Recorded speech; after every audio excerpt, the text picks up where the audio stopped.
Everyone. All right. Hi, everyone. Hi, Eileen. All right. So welcome everyone who is on screen tonight. Tonight is one of our special programs. It is not a class. It is just an open program for anybody who is interested. And of course, tonight we're going to be talking about the holiday of Purim. I have been very fortunate this year to be able to enlist my son. He started by talking about the high holidays with us. I'm just going to put the, hold on everybody, I'm just going to mute us for a second here. Okay. And then he almost died. Jared, we have a Jew.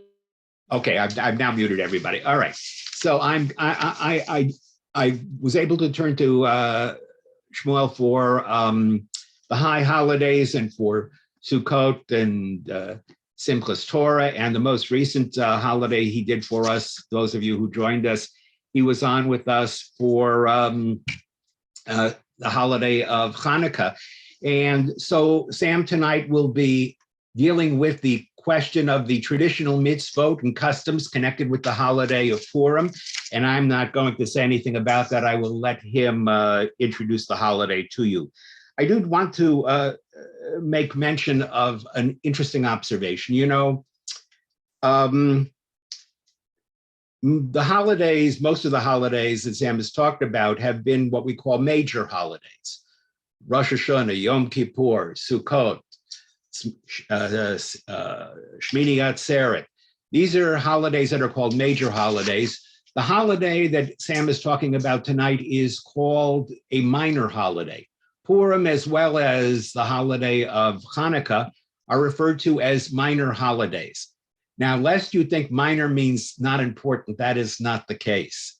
The difference between what we call the major Jewish holidays of the Jewish year and what are called the minor holidays have to do with the requirements and the prohibitions of what you could do on the holiday. For all of the major holidays, which are the holidays that are mentioned in the Torah, the high holidays, the three pilgrimage festivals, Rosh Chodesh, Shabbat, those have restrictions concerning certain things that you can do, and that's all specified. Those holidays are all mentioned in the Torah itself. The minor holidays, what we call the minor holidays of Hanukkah and Purim, are minor for a different reason. First of all, neither Purim or Hanukkah is mentioned in the Torah. If you look through the Torah, you will not find any mention of the holiday, either of the holidays, and that's because they both came about at a later period of Jewish history after the Torah had already been given. As a matter of fact, while you will find reference to the holiday of Purim in the book of Esther, which is in the Hebrew Bible, is one of the 5 Megillot, you find no reference to the holiday of Hanukkah at all, because Hanukkah is not included even in the Hebrew Bible. It is included in a group of books called the Sfarim Hachitzonim, which means the excluded books, books that were not included in the sacred scriptures. And so if you wanted to know about that holiday, you couldn't even find it in the Hebrew Bible. Some people think the holidays are childish holidays, and then I'm going to stop here. They're called minor holidays because they're for minors. If you ask what two holidays the Jewish kids like the best, I dare say that their answer would probably almost unanimously be Hanukkah, for obvious reasons, and the holiday of Purim. I mean, what's better than the holiday where you get to play with the dreidel and eat wonderful foods and light the menorah and get presents in those homes where they have the custom of giving presents? What holiday is better for celebrating than a holiday where you get to dress up in costume and go to Purim carnivals and do all these other fun things? It makes it sound as if the minor holidays were minor because they weren't really serious, but nothing could be further from the truth. I don't know whether Shmuel will discuss it tonight or not, but the fact of the matter is that the holidays of Hanukkah and Purim are very, very important holidays. They're not minor at all, and they're really not holidays for children. If the children understood what was really happening on those holidays, if the adults understood, they might want to get a PG-rated version of the holiday, because if you realize that what was at stake in these holidays is survival of Judaism and the Jewish people. Hanukkah celebrates the fact that Judaism, against incredible odds, managed to survive persecution 2,200 years ago. And the holiday of Purim tells us that even longer than that, the Jewish people, not Judaism, but the Jewish people survived Holocaust and mass destruction. You begin to realize that these holidays are really not children's holidays at all. And it always amazes me why adults, once their children grow up and they're not in the house anymore, adults don't seem to take the holidays as seriously as they should. Believe me, they are both quite serious. They are both quite important. And in light of what is happening in the world today, in Ukraine, with the Soviet Union, the lessons of tyranny and freedom and whatnot, these holidays could not be more timely. So with that said, I'm going to have Randy turn over, Shmuel, to you control of the screen. I'm going to give you control of the screen. So hold on just a moment while— Sam, ask for control, okay? Okay, you can unmute yourself, Sam. I'm just requesting, I can't request for you to make me a host. You just need to do it on my screen. We have to do it on your screen. All right, we'll share that with you right now. Okay. And tonight we're going to do it a little differently than we did in the past. I am not going to be asking any questions whatsoever. I'm not interviewing. Shmuel will do the presentation. And following the presentation, any questions that you have, you are free to ask him. And, if at that point, Sam, you want me to help control the screen monitoring, that's fine. But otherwise, you have it all. So let me again thank my son, Rabbi Shmuel House, and it is official. He is Rabbi Shmuel House, recent graduate, recently received his smicha from Yeshiva University. And I am privileged to have him as a colleague, as a rabbi and a fellow teacher for our courses. And Shmuel, I turn over the program to you. Okay, and I'm going to immediately contradict what my father said. And if you have questions, do not wait. I find that people forget the questions if they're forced to wait till the end. Feel free, raise your hand, jump in, just come and ask your questions as they come up. Now, to make a point on that which my father has said about Purim not being a child's holiday, there is a famous song that is associated with Purim that is famously missung. The song is often presented as Chag Purim, Hagadol LeYeladim. The holiday of Purim, a great holiday for children. And that is how it's often sung. The way the song really goes is Chag Purim, Hagadol LeYehudim. The holiday of Purim is a great holiday for the Jewish people. And it is I would say, the epitome of the idea that is often joked about of they tried to kill us, we won, let's eat. Now, the reason I say this is that unlike Sukkot or Rosh Hashanah that we've discussed, where there is a lot of spiritual aspects to it, and there is definitely meals, there's no real aspect of them of a persecution. And unlike Hanukkah, where there is a idea of a persecution, Purim has a requirement to eat, and we will discuss all the different requirements of Purim in a short while. But Purim is almost unique in that it actually does fall into that category of there was major persecution of the Jewish people. There was an attempt to entirely obliterate Judaism as a whole, and at the end of the day, we survived, and we survived in a manner that is unlike Hanukkah, where the destruction decreed upon the Jews was a spiritual destruction and a trying to wipe out the philosophy that was Judaism and replace it with Greek philosophy. Purim was entirely a threat on a physical level. It was a threat to the Jewish body, and therefore the celebration for Purim is almost entirely via physical means, via physical actions, physical celebration. Now, to enter into Purim, just in our discussion of the laws and customs, I'm going to go in a chronological order, as well as in the order of customs first, and then the actual laws of Purim. And the very first custom is a custom that has its sources all the way found in the Megillah itself. The story of the Megillah is that Haman, the wicked advisor to the king, had convinced the king to decree death to the Jewish people. And Esther, who was the queen who had hidden her Judaism from the king for her entire time being the queen, was told, you need to go and approach the king, which was not allowed if you were not summoned to him. And so she says, I will go and approach the king.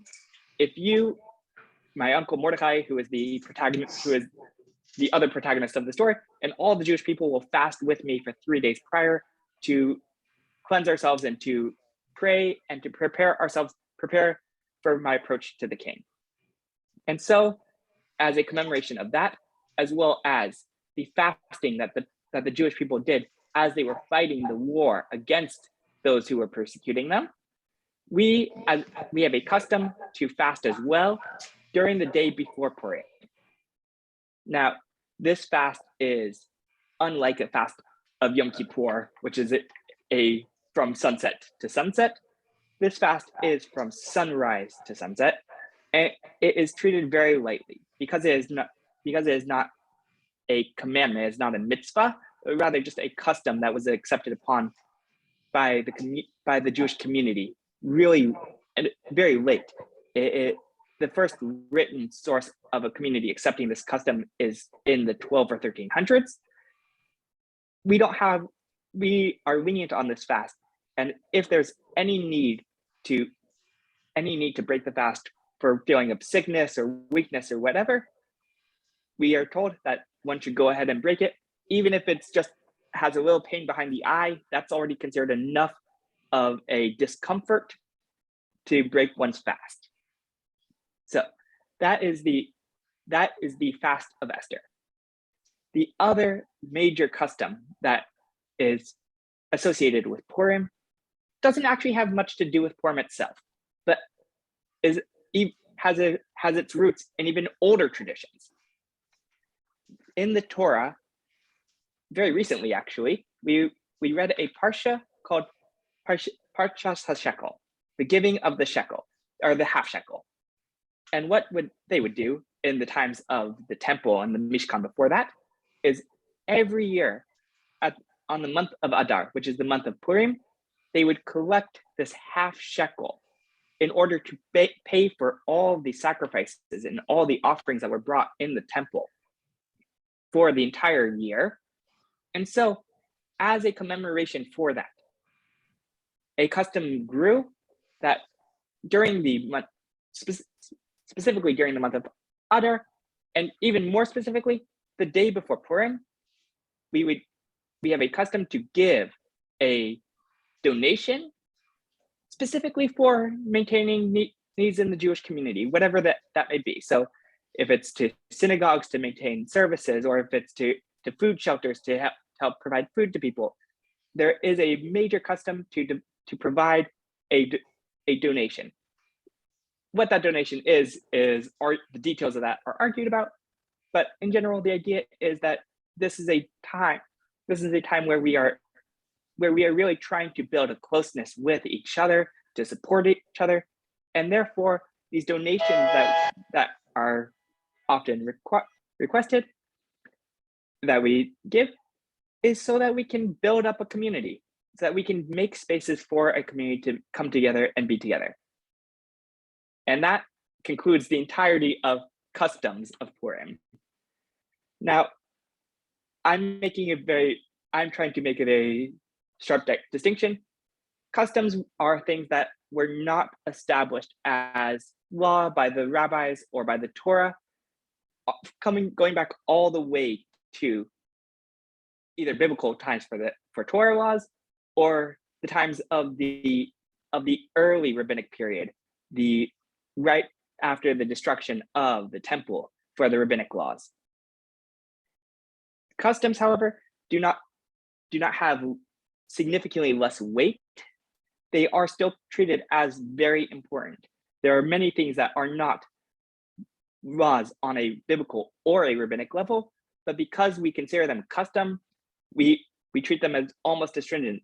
For those of you who follow the laws of Kitnil on Passover, those are not actual laws, but those are customs that were so prevalent in the communities in Eastern European Jewry that it became to a level that is similar to a law.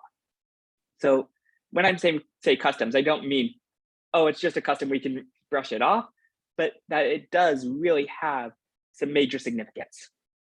Okay, now that we've covered the customs, let's go into the laws of Purim. And the way that we discuss the laws of Purim, we call them the four mems. And the four mems, I'll give them in Hebrew and then I will give the translations, are Megillah, Mishteh, Mishlach Manot, and Mashnot Levyanim. So Megillah is the first of them and the easiest to understand. The Megillah, we read every year on Purim, twice a year. We read it on the night of Purim, and then again, we repeat it during the day. Now, the Megillah reading is considered one of the most precious parts of Purim. Most holidays, we have a special prayer of thanksgiving that we say. It's called the Hallel. On Purim, we do not say this Hallel because we consider that the reading of the Megillah is equivalent to that kind of thanksgiving that we would give for every other holiday. And so because it is treated with such seriousness, there are many different details and ideas that go along with the reading of the Megillah. Just to take a step back, when I say Megillah, there are really 5 Megillah in the Hebrew Bible. And by Megillah, I mean Megillat Esther, the story of Purim, the story of what happened in Shushan at the time of Esther and Mordechai. Now, in the way we read the Megillah, like most other types of public mitzvot or mitzvot on a mitzvah, is we say the blessing of the mitzvah before we do it. And the blessing that we say before is very similar to that blessing that we say on Hanukkah. Just like on Hanukkah, we have 3 blessings that we say when we light the candle on the first night. So too on Purim, when we read the Megillah, we say 3 almost identical blessings. So on Hanukkah, we would say, Baruch atah Adonai, Eloheinu melech haolam, asher kitshanu b'mitzvotav, v'tzivanu l'hadlik ner shel Chanukah. Blessed are you, Lord our God, King of the universe, who has sanctified us and given us sanctified us with your commandments and commanded us to light the menorah. On Purim, likewise we say, Baruch atah Adonai, Eloheinu melech haolam, asher kitshanu b'mitzvotav, v'tzivanu b'krot ha-Megillah. Blessed are you, Lord our God, King of the universe, who has sanctified us with your commandments and has commanded us to read the Megillah. So almost exactly the same words, only difference is which mitzvah we are applying. The second bracha, the second blessing that we make is actually going to be identical to the Hanukkah candle lighting. Baruch atah Adonai Eloheinu melech haolam. It's not she'asa nisim navosenu ve'amin b'hem bazman hazeh. Blessed are you, Lord our God, King of the universe, for the actions that you have done and the miracles that you have performed for our ancestors at this time. So we thank God for having redeemed us and saved our ancestors and brought about these miracles during this time period. We really reflect that the time of Purim has a special holiness to it, just like every other holiday, and that holiness is intrinsic within that day. And so, because today is the anniversary of that original miracle, we say Bizman Hazeh, in this time, in this exact moment, has that same level of holiness as the time that the miracle was originally performed. And then the final blessing that we say on reading the Megillah is Baruch atah Adonai Eloheinu melech haolam, she'acheyanu v'kiyamanu v'higiyanu lazman hazeh. Blessed are you, Lord our God, King of the universe, who has maintained us and kept us alive and brought us to this time. So those are the 3 blessings that come before we read the Megillah, and then we start reading the Megillah. Now, I know that different communities will have different ways of doing this, but I'm going to just give the traditional halacha, the traditional law as it is, and the law is that because the reading of the Megillah is so precious to us, and because it has a status of praising God in the same level as the Hallel, we say that one should be careful to make sure that they hear every single word of the Megillah being read. And the advice that is given in probably the most commonly used source for most rabbis, the Mishnah Berurah on this, is that one should even be following along in the text. That way, if you miss a single word, you can read it yourself and catch up to the reader so that every single word has been heard.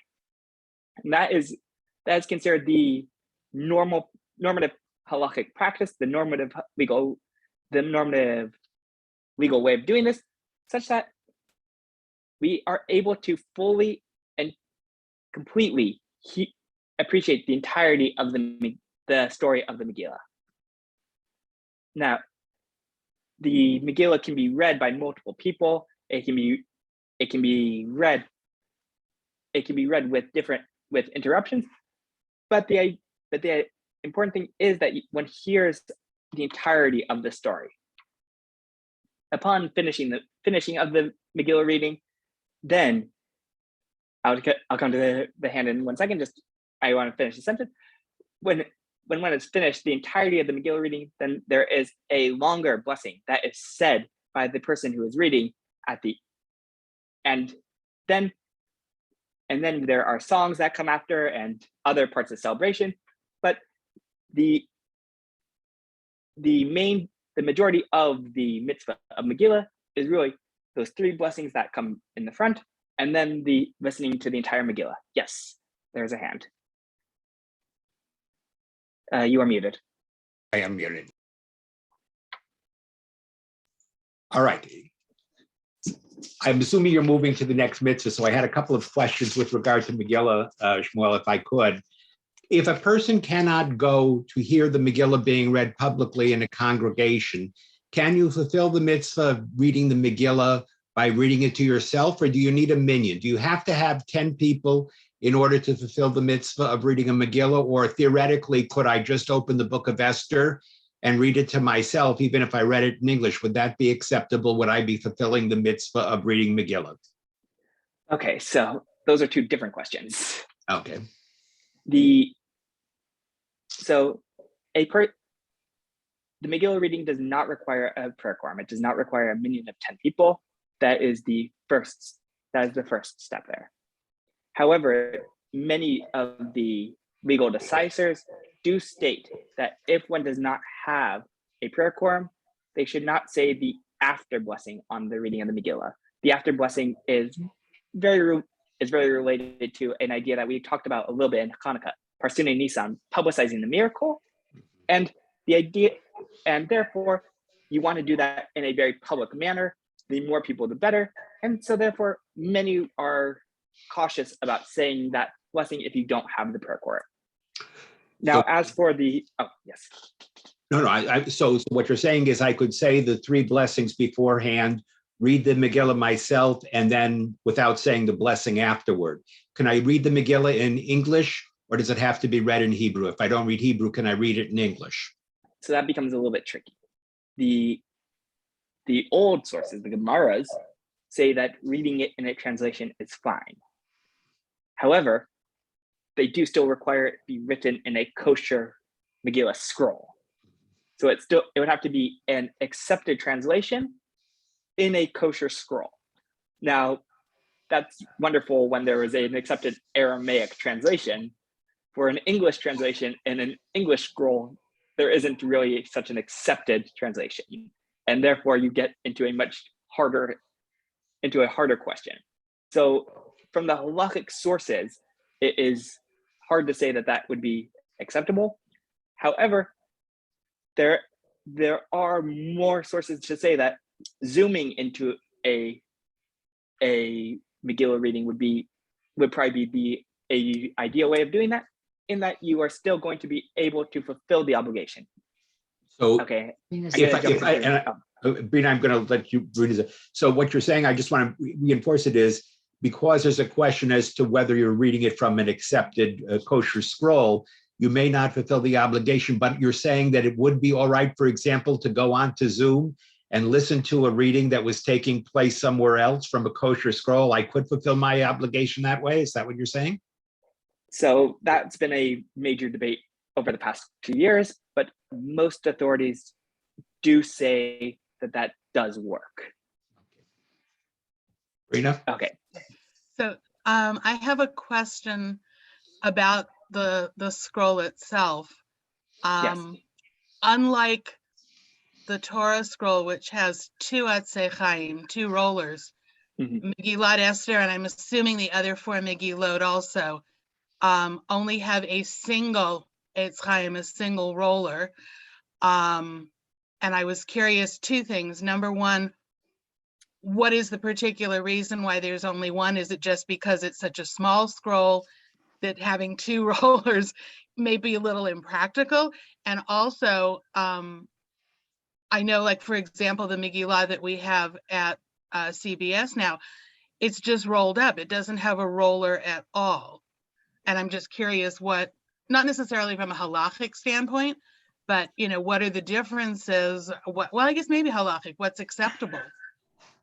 So the reason for not having two on there is that the Megillat Esther itself is a little bit unique from every other book in the Bible. And I know that you will know this, but not everyone is aware. God's name is not mentioned in Megillat Esther once. And therefore, it actually has a little bit of a different status than any other scroll because of that phenomenon. That is why you don't even need a single of the rollers in order to be on the Megillah. If you go into some synagogues where they will actually read Haftorah from a scroll, those will all have two Atzei Chaim, and most other any place that's been reading Shir Shirim from a scroll, those often have two Atzei Chaim. So it's very specific to Megillat Esther because it has that special status of not mentioning God's name at all. It is considered a little bit less problematic to be touching it with one's hands. And it has a little bit more leniency in those regards. Even though it is still written like a Torah on cloth and by a sofer and all of that, because I've seen a Haftorah scroll before. The other synagogue where I work has one, although they don't use it. I've never seen the other four Megillot before. I didn't know that they had two Atzei Chaim. I've only ever seen for the other Megillot. I've only ever seen for Shir Shirim, but that one I've seen did have two. Okay, thank you. Of course. Anybody else have questions as while we're talking Megillah? Samuel, you mentioned that you have to read it twice, once in the evening and once in the morning. So once doesn't do it, huh? I mean, I guess once is better than none, but is there, I mean, if you just read it the night before, why do you have to repeat it again in the morning? Okay, so the source for reading it in the morning is actually a reading of a particular verse in the book of Psalms. So the verse says, I'm just going to use the translation real quick, so that my glory may be as praise to you and not be silent, O Lord my God, and I may give thanks to you forever. So they understand that these two different phrases, that I may give praise and not be silent, and I'll give thanks to you forever, that entire psalm is seen as talking about Mordecai and Esther. It is said specifically. We say it specifically on Purim, and therefore we say that those two parts refer to two different times where we state our praise of God, once in the evening and once in the morning. Now, between those two, I'm going to say something that is not controversial, but is a little bit surprising. In general, we view the morning one as the more significant of the two readings. And this can be seen in a few different facets. The one of which is that for most mitzvot, most things that we do, when we do something for the first time in a long time, we say the Shechianu blessing. And then if we do it again, we no longer say Shechianu. When we shake the lulav and etrog for the first time in the year, we say Shechianu on the first shaking. And then the second day we don't. When we light Hanukkah candles, we say Shechianu on the first night, and then on the second and onward we don't. For reading of the Megillah, we say Shechianu on the night and during the day. At least that is the Ashkenazi custom, and that is because the way that most of the authorities understood it was that the morning reading was the more essential one. The Hallel is almost entirely always said during the day, and the Megillah, as I said, was associated with the Hallel. So they viewed this idea of praising as being more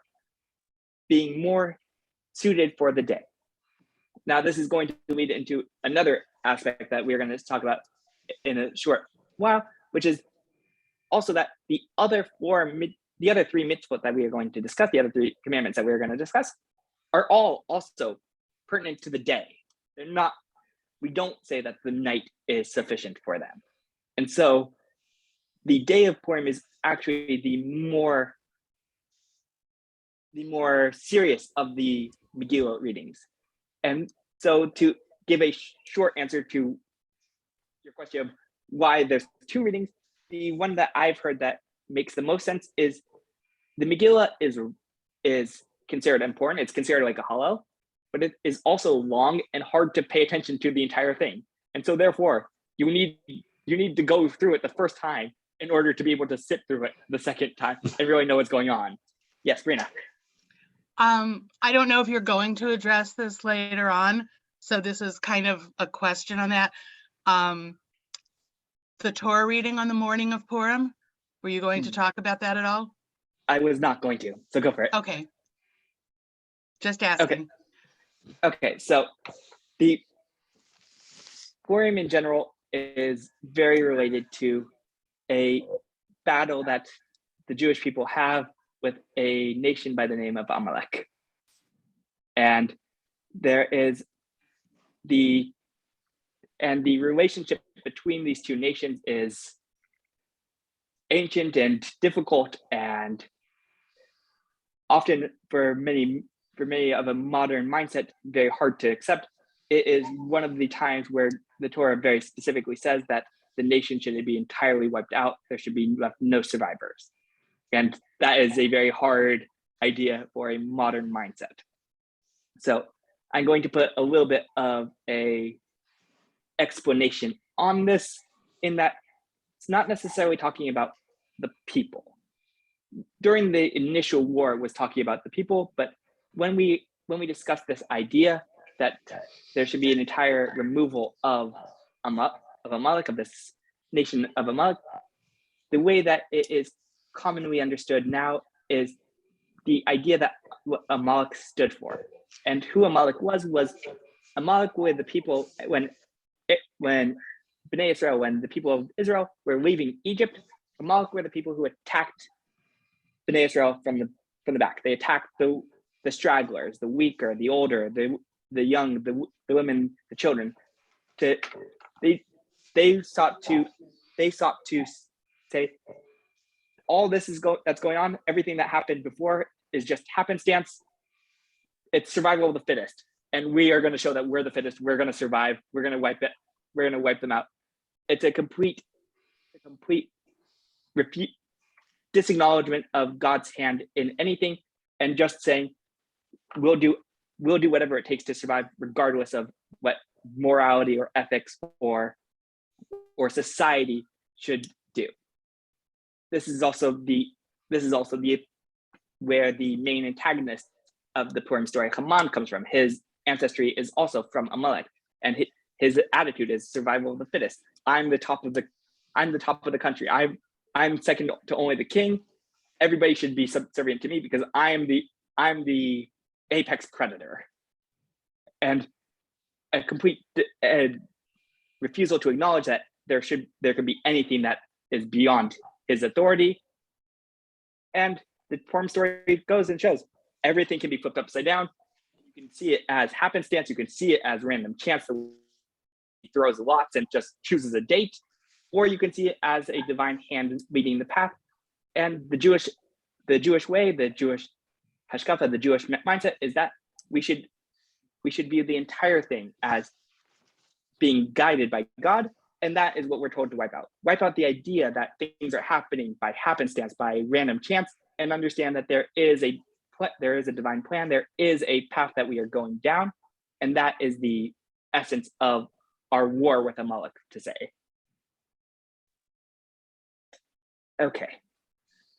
So now I hinted to this before, but I'm going to read a verse from the Megillah, and I'll translate it as I'm reading. And this is going to be the source for our other three halachot, our other three laws regarding the holiday.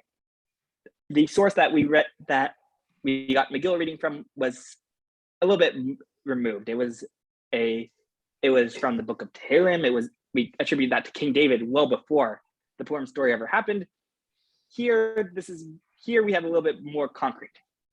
So the verse says, "Kiyumi masher nachu behem hayudim me'ovehem," on the day the day on which the Jews rested from their battle with their enemies, v'chodesh asher hefcha lahem mi'agon l'simcha, and the day that everything turned for them from sorrow to joy, u'me'evel yom tov, and from mourning to joyous days. Osam yemei mishteh b'simcha. You shall make for them days of drinking and feasting and joy. U'mishlach manot, and sending gifts of food, ish l'rehu, a person to his fellow, u'matanos le'evyonim, and gifts to the poor. So these are our three halachot, and they are listed explicitly in the text of the Megillah, that they say in order to celebrate that which happened, one should have a festive and joyous meal. They should send gifts of food and they should give gifts to the poor. Now, very specifically, the sources learn out that lasosotam yamei mishteh b'simcha, that they should make for them days of feasting and joy, that all these things should happen during the day of Purim. So it is very easy to have, I just got a notice net connection's unstable, so if I start breaking up, please let me know. So it's easy to have a festive meal at night when everybody's together after the Megillah reading, but the sources say that really the meal is happening during the day of Purim. So not on Wednesday night, but on Thursday itself. That would be the ideal time for the meal. And the meal should be a joyous meal. Now, what that means is a little bit complicated. There are many who understand joyous meal to mean completely. I am not very comfortable with that, but it has a to it. The way that is often brought down is that one should not be able to tell the difference between the word "blessed is Mordecai" and "cursed is Haman." That is a level of drunkenness that I don't think is fitting for really anybody. It is dangerous and reckless. There are many who explain it in different manners. One explanation is that there is a concept that Hebrew letters have certain numerical values, and that the numerical values of "blessed is Mordecai" and "cursed is Haman" are equivalent. So if you couldn't do the math in order to show the equivalence, then that is considered drunk enough. There's another opinion that if you have one who has a little bit of wine and then falls asleep, because when you're asleep, you're not able to tell the difference, that is also enough. The way that my teachers and rabbis like to explain it, there is no actual need for drunkenness on Purim. There is just an idea that one should be happy, one should be uplifted during this day. And I will state a step further than I've said yet, and that is that for those who it is not appropriate for them to drink, if somebody is a recovering alcoholic, if it has health problems, most, if not all, authorities agree that they should absolutely not drink during the meal. And when we say that it should be a festive, there are other ways to make it festive. So like to say that meat is a way to bring joy. That is a question of whether or not meat actually brings a person joy. But things such as music, friends, and entertainment, however one can find joy in the holiday, that is the essential. And here I'm going to make a point that I think rabbis try and make, and I think unfortunately only gets made to the people who are coming to hear things about Purim. Purim is a fun holiday. Oftentimes people associate Judaism with Rosh Hashanah and Yom Kippur, and there are much better times for people who have no other connection to Judaism to come into synagogue. Purim is a much more enjoyable time in synagogue than Rosh Hashanah and Yom Kippur. There's dancing, there's singing, there's music, there are spiels, there's shtick, there's things that make it a much more enjoyable experience. I know that the crowd here is not necessarily the crowd that comes just for Rosh Hashanah and Yom Kippur, but anybody who knows those who come only for Rosh Hashanah and Yom Kippur, should encourage people to instead try and come for Purim and for Passover and for, maybe not Passover, but come for the more fun holidays rather than the longer services. Okay, so that's my 2 cents on that. Now, as for the other two of the mitzvot, we'll start with Mishlach Manot, the idea of sending gifts to one's friend. Now, this is the way that it is often described, is that the Mishlach Manot should be two different types of food sent to one friend.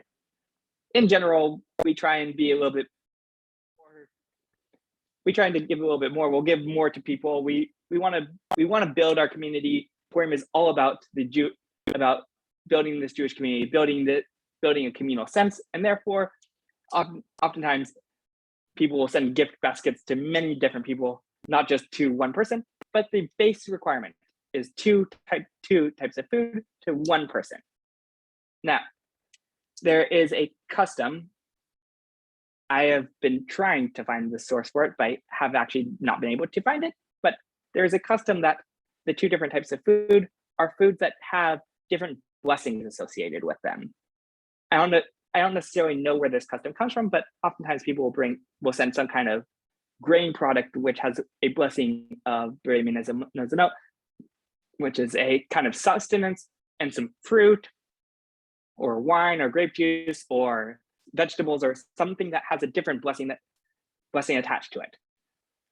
I have not found a source for this custom, but what I have found as I was digging is that more important than having two separate blessings is having food that you send that is ready to eat immediately. So the sources all say that one should not send over, if you're sending meat, don't send raw meat. If you're sending over pasta, don't send uncooked strains of pasta. You want to send things that are immediately ready for the meal. Because the idea of Matanot Levyanim was really you're providing food that is suitable for the meal, for the Purim meal of somebody else.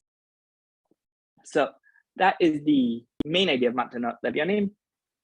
And definitely there are plenty of I know that the shul in general will be doing Matnon Levionim fundraisers. They trying to send to multiple people is always a good idea to try and show during this time that you care about somebody, to send them even a small cook, a chamantashen and some grape juice kind of thing. Just of showing that this is a time where you're thinking about others and that you care about that relationship. I will pause before going on to the next, just to last to see if there are any questions. Okay, go for it. You're still muted. Okay. I hope that's okay. You were talking about the Purim Su'udah, the Purim meal, Sam, and you were talking about Mishloach Manot. And people often ask, are there any particular foods that are connected with the Purim holiday? Most of us, when we think about food connected with Purim, we instinctively think about Hamantash. And could you talk about what Hamantashen are and how they came to be symbolized as the food par excellence of the holiday? Yes, but you probably want, if you want a romanticized version, you should probably give it yourself, because I'm a literalist on this one. Man is Yiddish for poppy seed. Tashin is a pocket. Hamantashen was a Polish cookie that was a poppy seed pocket. How it became associated with Purim is probably the fact that Haman, the villain of the story, had a similar name to the cookie. That is, there are many other explanations given. That is, I am a literalist on this. So one of the gifts that you can send to people, it's ready to eat and easy to go, is these little pastries filled with poppy seed, these muntashen, as you call them, and that became the origin of Hamantash? Yes. Oh. I know that there's people who want to say it's Haman's hat, it's Haman's ears. There's no source for that, and in fact, there's plenty of reason to say that makes no sense. I did have another question, if I could. Yes. You mentioned matanot la'evyonim, gifts to the poor, and it sounds like it's supposed to be the poor of our own area. But what I'm going to get to matanot la'evyonim in a okay. minute. I haven't touched on that one yet. Okay, when you get to matanot la'evyonim, could you also speak about the applicability? Some of us would like to do something for Ukraine and whatnot. And is gifts to the poor restricted to the poor in our own community, or can we send to those who are needy outside? So that's the next section. Okay. Anybody else have any questions? Okay, so I will address your question on Matanot Levionim right now, actually, about sending it to Ukraine, because it actually does have something related to Mishlach Manot that I did not mention in regards to Mishlach Manot. One of the things that is a little bit harder about Mishlach Manot in our modern days that never actually was a problem before is that Mishlach Manot and Matanot Levionim are a requirement to be given on Purim, and that means that it needs to be given on Purim during the day for the person giving, and so that makes it a little bit hard to give. Traditionally, it made it hard to give Mishlach Manot from the States to Israel or vice versa, because it's very hard to have Purim being the day of Purim happening in the same time as in both. Right now, for the idea of giving to Ukraine, it would be hard to say that doing via Matnat Levionim would fulfill the requirement of Matnat Levionim. Other than that, there is another thing to note. Matnat Levionim, we do it mostly via money because we don't really run into poor people in our community. So often the way to do Matanot Levionim is to give them food is really two different poor people food. So if you're doing it via money, the way to do it is to give enough money so that two people will be able to buy food items. So that is why we have an idea that our community is the idea that it needs to be Purim for both them and for the person who's giving. But the idea of Matanot Levianim, to give a little bit more of a background of it, is that everyone is required to give Matanot Levianim. Even those who receive Matanot Levianim, the law demands that they too give, because the idea here is that everybody is connected and taking care of each other on Purim. Purim is the time to build. Say not just that, that is the time that God completely freely to everyone. Therefore, we have an additional halacha beyond just the two different people, and that is anytime one encounters somebody who's poor, who put their hand for money, one is required to them on Purim. And that is to say that on this day we are asking that we get asked for God that he doesn't hold anything back, and so too we by modeling that ourselves, by the mystics say that one of the ways that we bring down certain attributes of God is by ourselves performing in this attribute, and that allows it to come down into this world. And so we're asking that God not hold back. So therefore we have to not hold back in order to bring that force down into this world. So the idea of Matanot Levianim is a little bit less strict. One is actually allowed to give raw food, but that is only if it will be able to be eaten by the person on Purim. So the idea is still that we are trying to enhance each other's Purim. We're trying to build an entire community.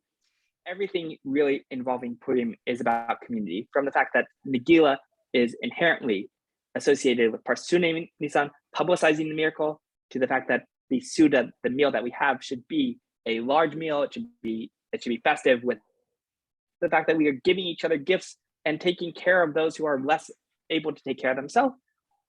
Tell us that there is an importance in Purim to building the Jewish community. To put a little bit of historical context on, the story of Purim takes place after the Jewish people were exiled from their homeland, when there was fear that they were going to assimilate and just join Persian people and disappear entirely. It happened to be that Haman, the villain of the story, says, "You can't let this people assimilate into us. They're different than us. They will try and corrupt us." And that forced us to come back together in order to try and survive.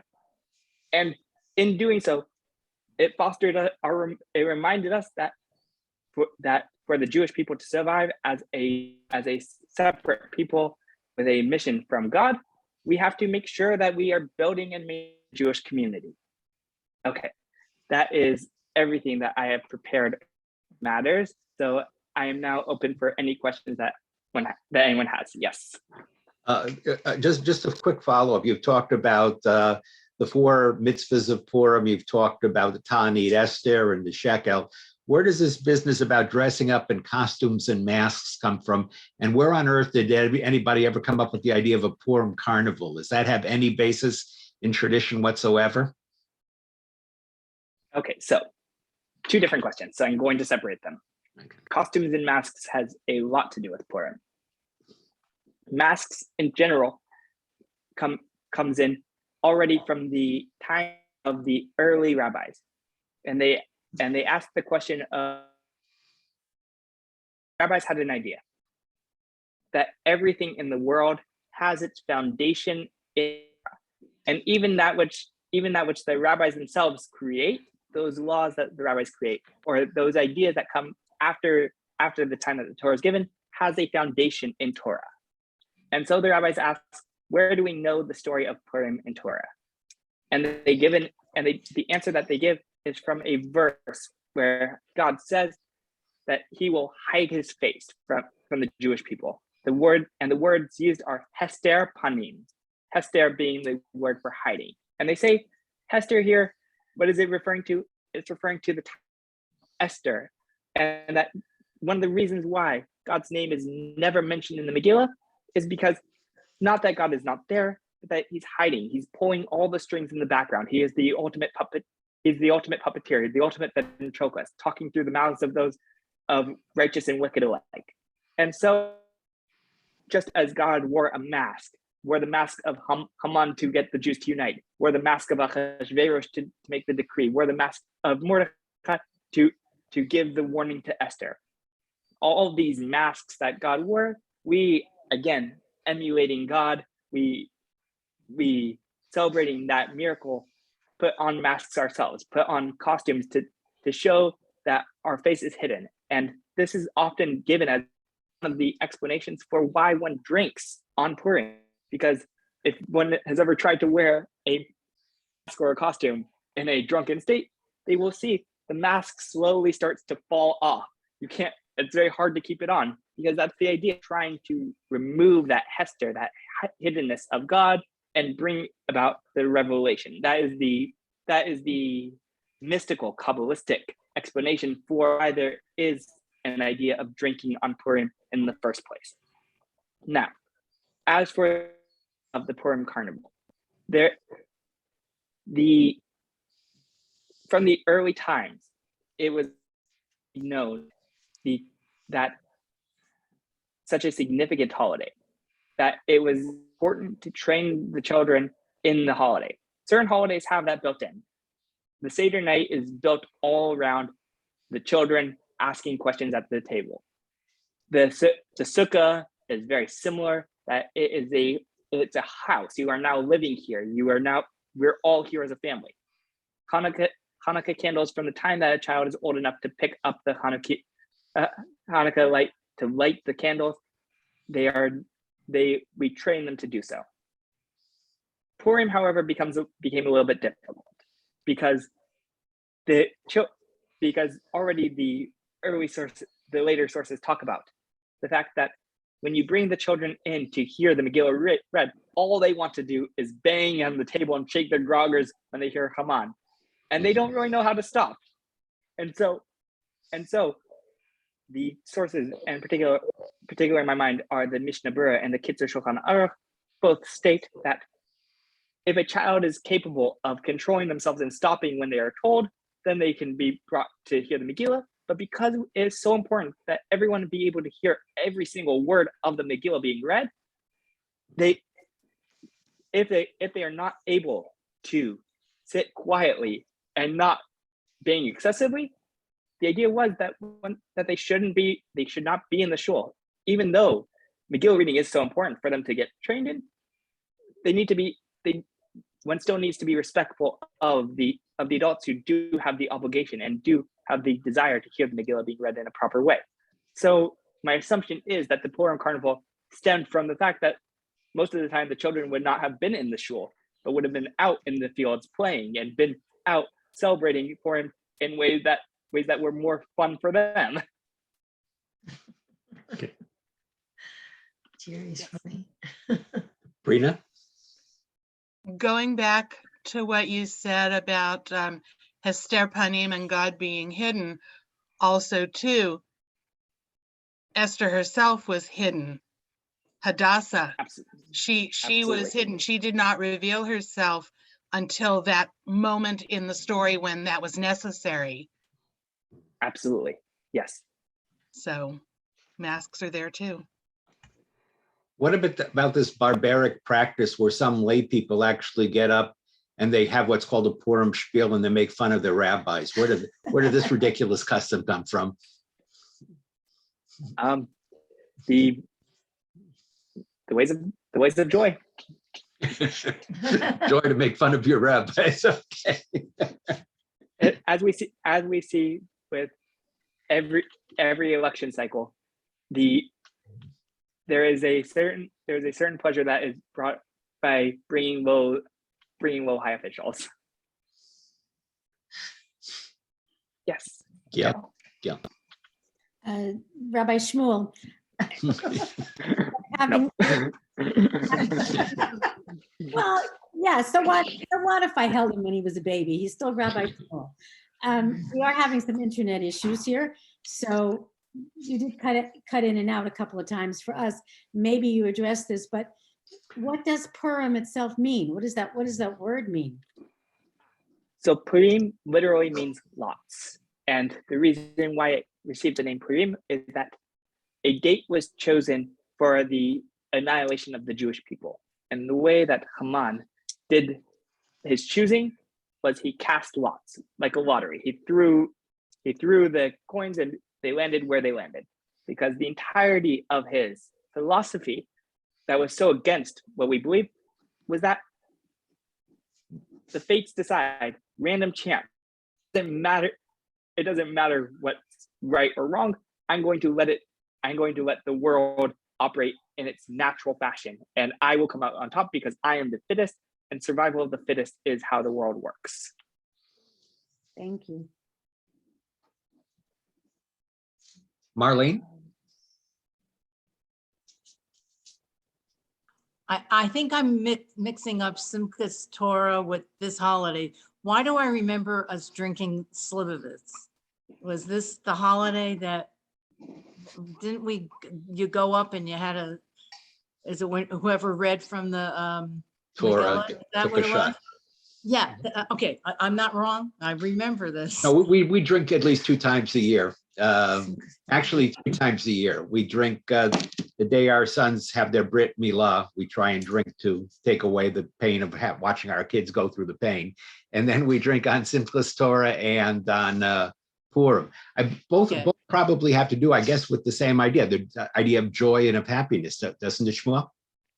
The idea for drinking on Simchat Torah is that drinking alcohol does involve a level of joy.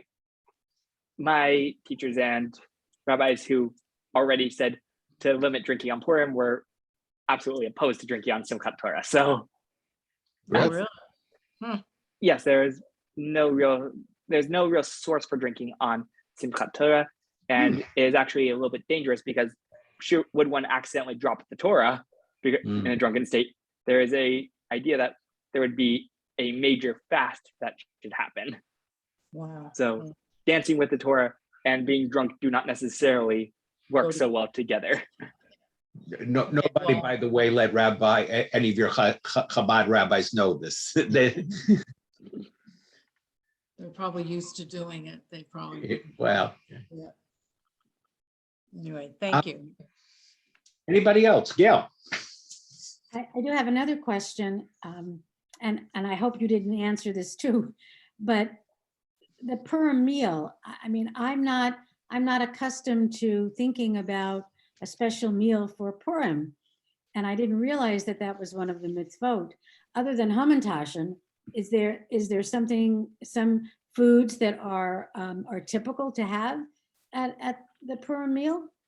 So actually, most of the sources, based off of a Gemara that I think is a little bit unrelated, but that's my own personal views, say that the meal should involve wine and meat, because wine and meat are often associated with joy and Jewish thought.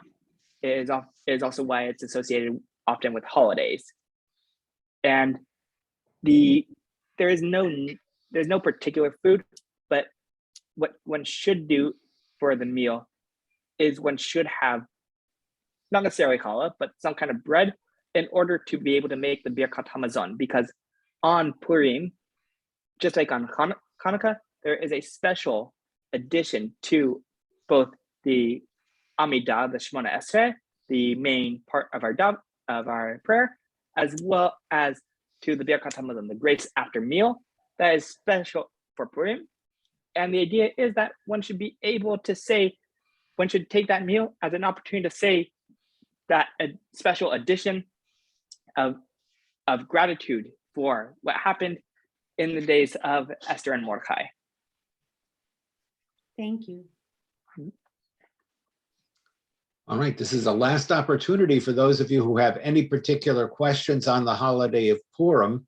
Is it true that I heard that eventually all the Jewish holidays are destined to disappear except for Yom Kippur and Purim? Is that a Maisa, or is that a true statement?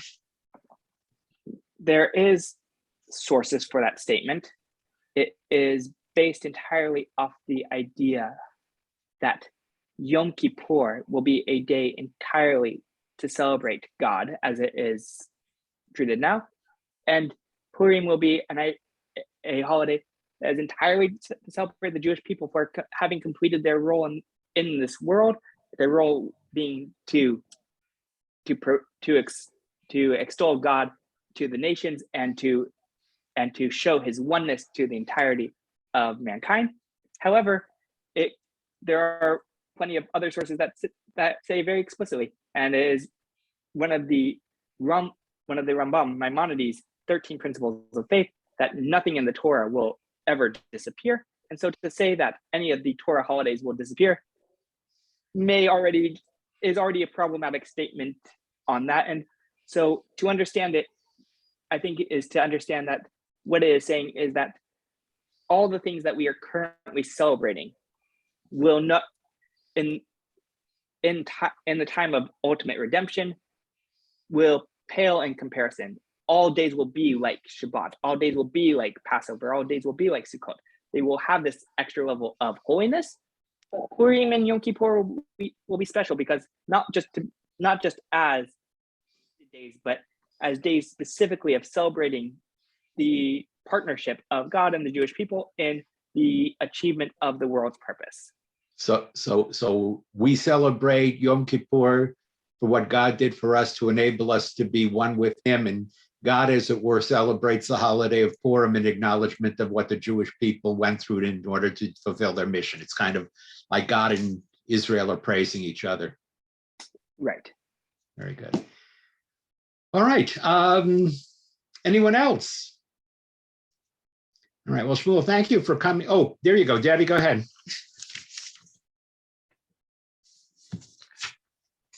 I have a question for the rabbi. Are you still making Hamantashen? We made last year. We are trying to figure out if we're going to have time to do it this year. Oh, I see. Okay, just questioning. might be doing chocolate chip cookies because it's going to be a little bit quicker. Chocolate chip cookies. All right. To Shmuel, Rabbi, thank you for joining us for this explanation, this description of the 4 mitzvot of Purim and some of the customs and the holidays. Purim begins this coming Wednesday evening with the first Megillah reading. It continues again on Thursday morning with a daytime Megillah reading, with the exception of certain Jewish communities, which were ancient communities surrounded by a wall, including Jerusalem. Everybody celebrates Purim on the 14th day of the month of Adar, except for certain Jewish communities. There are only a handful of them that celebrated, I think, on the 15th of Adar, and that is what's called Shushan Purim. Is that correct, Sam? Yes, there are only a couple that do. There are some that do both days because there is uncertainty of whether or not they've been walled for long enough. But most communities, that does not. And Rena, I think, has a question on that. No, I wanted to say something about when you said the morning Megillah reading. So finish what you were saying, Sam.